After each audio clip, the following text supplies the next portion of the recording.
Hello everyone, the political master में आप सभी का स्वागत है। जी हाँ, आज हम बात करने वाले हैं कि आप किस तरीके से 12th क्लास के बाद सरकारी टीचर बन सकते हैं। तो इस वीडियो को एंड तक देखें। वीडियो अगर पसंद आए तो लाइक ज़रूर करें और हमारे चैनल को आपने अभी तक सब्सक्राइब नहीं किया है तो ज़रूर कर लें, ताकि ऐसी ही एजुकेशनल वीडियो आपको डेली मिलती रहे। दोस्तों, वर्तमान में अगर हम बात करें तो वर्तमान में टीचर एक ऐसी जॉब है जो हर कोई चाहता है।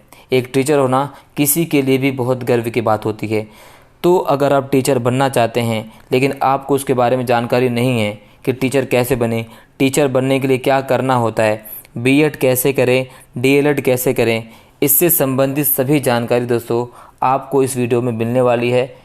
तो सबसे पहले अगर हम बात करें कि टीचर बनने के लिए क्लास 12th के विद्यार्थियों के पास क्या विकल्प होते हैं, तो क्लास 12th के विद्यार्थियों के पास दोस्तों टीचर बनने के लिए दो विकल्प होते हैं।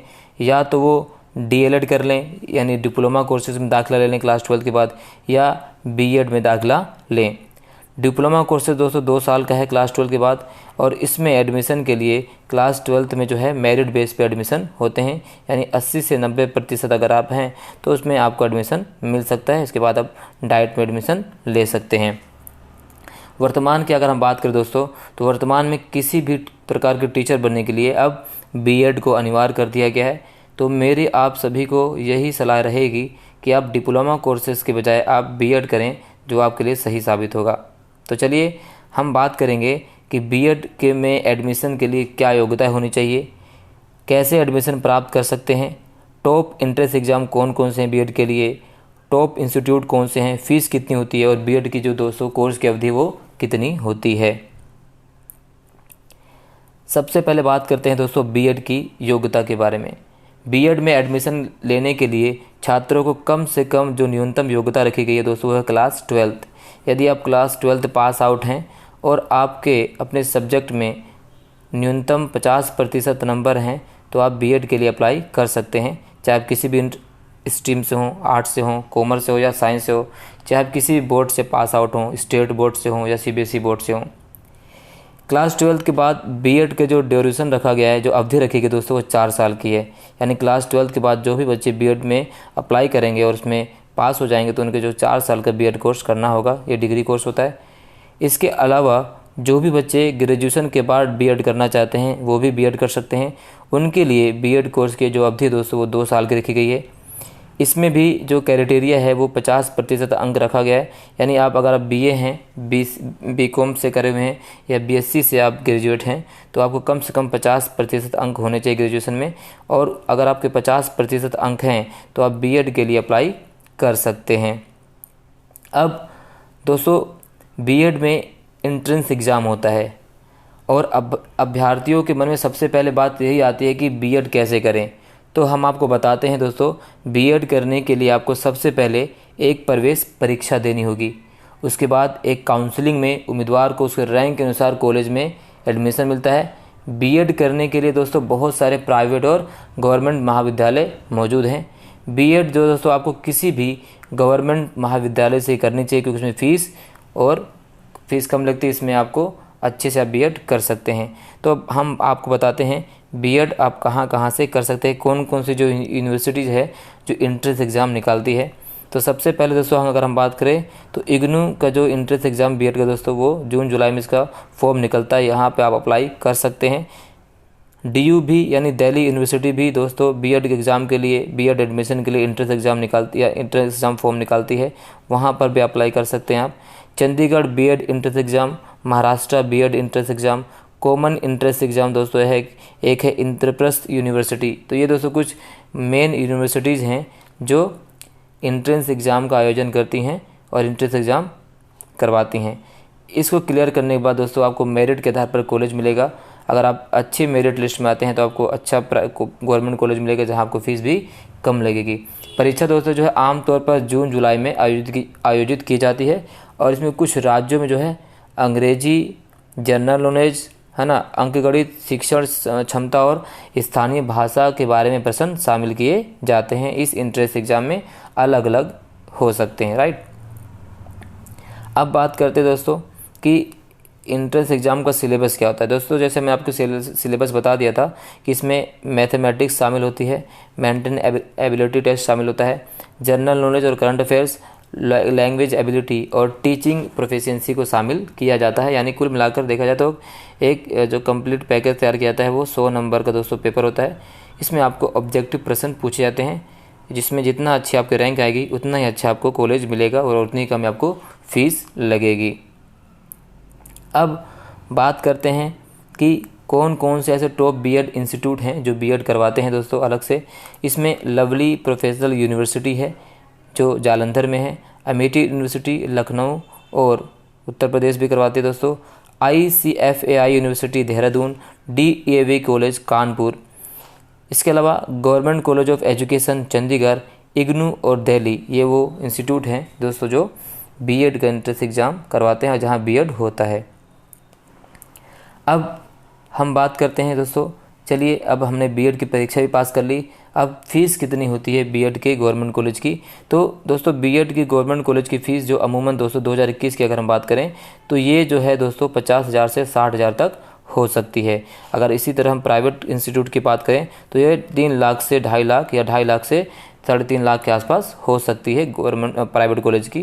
तो दोस्तों मैं आपसे इसलिए आपको कहता हूँ कि आपको गवर्नमेंट कॉलेज में एडमिशन लेना है, अभी से तैयारी करने लग जाइए, एंट्रेंस एग्ज़ाम में अच्छे नंबर लाइए और गवर्नमेंट कॉलेज पाइए और अच्छे से अपने जो आपकी ड्रीम जॉब है शिक्षक बनिए और देश को आगे बढ़ाइए।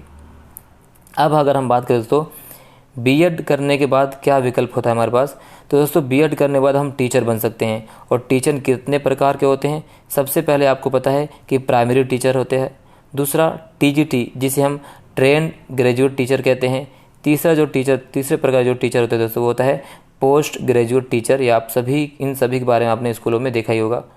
प्राइमरी टीचर दोस्तों जो हैं वो फर्स्ट क्लास से लेकर 5वीं क्लास तक को पढ़ाते हैं। और प्राइमरी टीचर बनने के लिए जो योग्यता रखी गई है दोस्तों, इसमें आप जो हैं क्लास 12 पास आउट होने चाहिए। क्लास 12 के साथ साथ आपको बीएड होना, यानी आप बीएड क्लियर होने चाहिए। और बीएड के अलावा दोस्तों आप CTET एग्ज़ाम क्लियर हों। जी हाँ दोस्तों, CTET एग्ज़ाम क्लियर किए होने चाहिए। और इसके बाद आप किसी भी देश के किसी भी स्कूल में अगर कोई भी वैकेंसी निकलती है तो आप उसके लिए अप्लाई कर सकते हैं। और अगर उस वैकेंसी को आपने क्लियर कर लिया एग्ज़ाम को तो आप टीचर बन सकते हैं बीएड के बाद, यानी 1st to 5th क्लास तक के प्राइमरी टीचर। टीजीटी जो टीचर होता है दोस्तों वो होता है 6 to 10 क्लास तक के लिए, यानी जिसे हम ट्रेंड ग्रेजुएट टीचर के नाम से जानते हैं। इनकी योग्यता क्या होती है टीजीटी बनने के लिए दोस्तों, तो टीजीटी बनने के लिए दोस्तों ग्रेजुएशन में कम से कम 50% मार्क्स होने चाहिए और 2 साल का बीएड कोर्स आपने किया हुआ होना चाहिए। बीएड कोर्स के अलावा भी वही जो प्राइमरी टीचर के लिए CTET, यानी CTET दोस्तों कॉमन एग्ज़ाम है और इस CTET आपको तोड़ना अनिवार्य होगा। यानी आपने अगर CTET नहीं क्लियर किया है तो आप टीचर नहीं बन पाएंगे। तो CTET जो है एक बेस है दोस्तों, इसको आपको क्लियर करना होगा टीचर बनने के लिए, ठीक है। तो आप टीजीटी टीचर बन सकते हैं।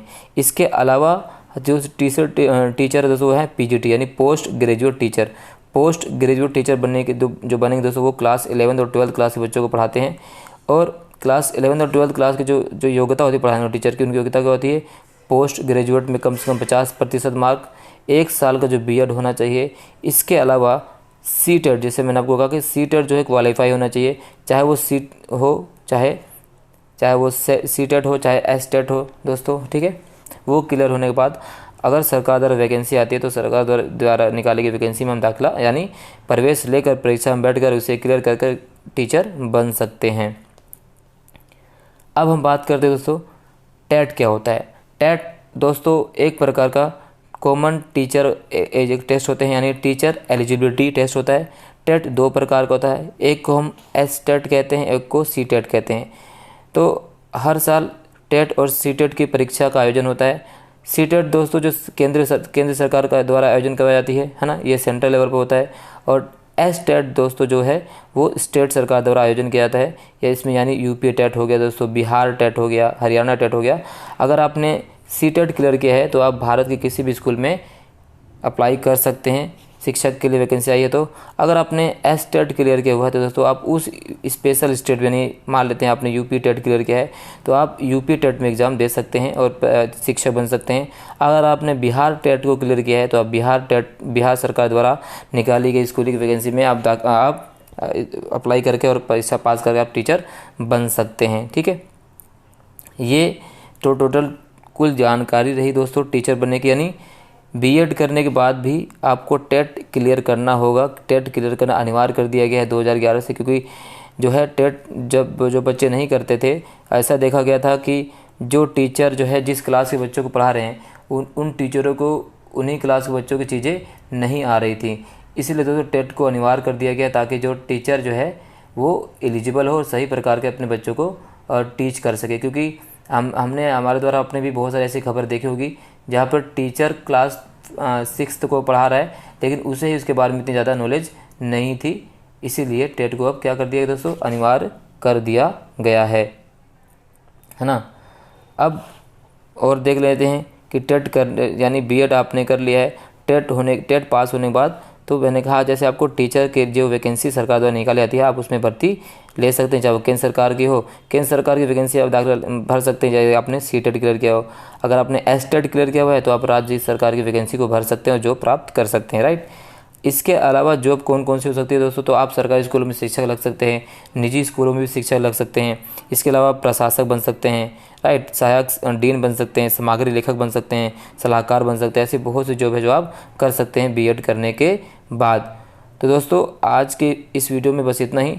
अगर इससे संबंधित और भी कोई आपका प्रश्न है तो कमेंट बॉक्स में ज़रूर पूछें, आपका जवाब दिया जाएगा। वीडियो अच्छी लगी तो लाइक कर दें, चैनल को जरूर सब्सक्राइब कर दें और बेल आइकन को दबाना ना भूलें। मिलते हैं एक नई वीडियो के साथ, तब तक के लिए जय हिंद।